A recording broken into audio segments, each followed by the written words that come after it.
4 countries have now won the Women's Africa Cup. Cameroon is the latest.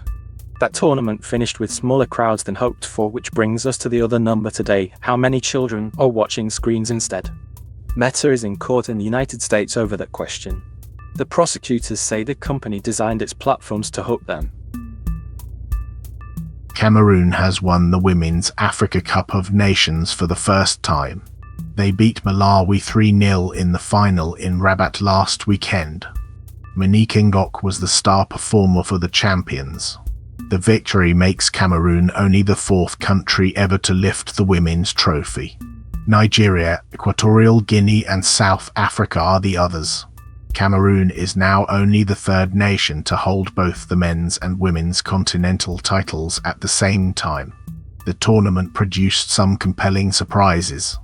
Malawi's run to the final was unexpected. Nigeria, one of the traditional powers, flopped. But crowd figures were disappointing throughout. Guardian Football reported this. 3 of the world's major Muslim powers have formed a new military alliance. Saudi Arabia, Pakistan and Turkey signed the Mecca Joint Defense Agreement this month. The pact was announced by Ahmed Al-Jiwadri. He says the deal was not made in response to any immediate threat, as many observers had thought. The agreement aims to make each country stronger on its own rather than dependent on the others. That marks a shift in how regional defense partnerships are being built. The 3 nations have been moving closer for several years, but this is their first formal military commitment to one another. Middle East Eye reported this. A major trial has begun in the United States over whether social media platforms are deliberately designed to hook young users. 4 American states are suing Meta in court. They claim the company made Facebook and Instagram addictive on purpose to keep children using them. Meta denies the accusations. The case could set a precedent for how tech companies are held responsible for the effects their platforms have on young people.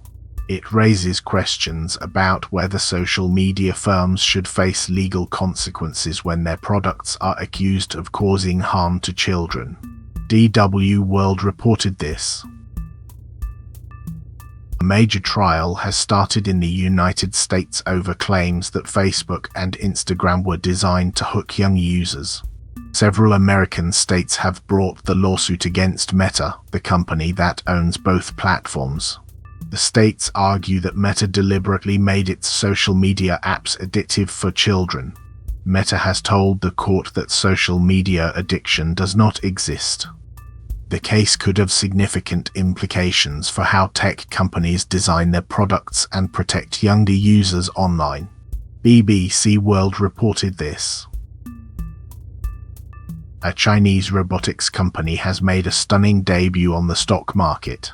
Shares in Unitree surged by more than 600% on their first day of trading. The firm is the world's biggest maker of humanoid robots. Its machines have become internet sensations through videos showing them performing martial arts and running at Olympic speeds. Some have even worked as backup dancers for pop stars. The company's robots have gained global fame through these viral clips. The massive share price jump reflects investor enthusiasm for humanoid robotics technology coming out of China. Guardian World reported this. Unitree makes humanoid robots. They dance for pop stars and do martial arts in videos that go everywhere. The company's shares jumped 600% when trading opened in China. Hard to know what children can carry. Marcia Langton told the Royal Commission that teaching about racism risks traumatizing the ones already vulnerable. Schools need to be careful when teaching children about racism and hate. The lessons can traumatize vulnerable students. Professor Marcia Langton made the warning to a Royal Commission looking into anti-Semitism and social cohesion. She's an expert on Indigenous affairs. Langton described what happened with her own daughter. The girl came home from high school one day and was upset. She wanted to know why her mother had never explained that her grandfather's people had faced an attempt to exterminate them. The commission is examining how racism affects communities across the country. Guardian Australia reported this. 5 Sydney Swans players have been stood down for the rest of the season over what the club calls breaches of its standards. The players have now broken their silence. They've issued an apology to the club, to fans, and to the wider community. The statement said they are deeply sorry.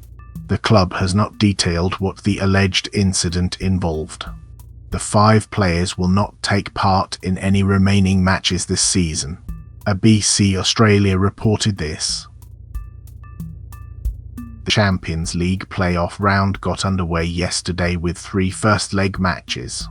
All of them ended in draws.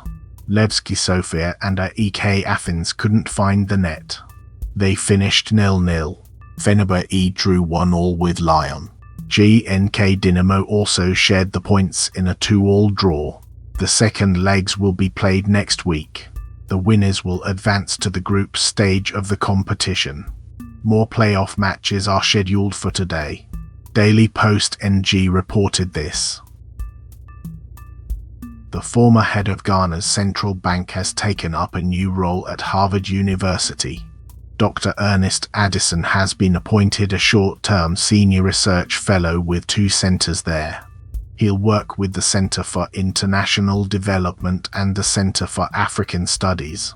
Dr. Addison was governor of the Bank of Ghana until recently. He'll be leading 4 student seminars in October. The sessions will focus on his time running the central bank. That gives Harvard students direct access to someone who managed monetary policy in one of West Africa's larger economies. Asaase Radio reported this. Hospitals are setting up special flu wards and cancelling planned operations as patient numbers climb. The health system is under serious pressure from influenza A. Elective surgeries are being postponed to free up beds and staff. The virus is driving a surge in admissions across the country. Hospitals have opened dedicated wards to isolate and treat flu patients. The measures are needed to cope with demand. RNZ reported this.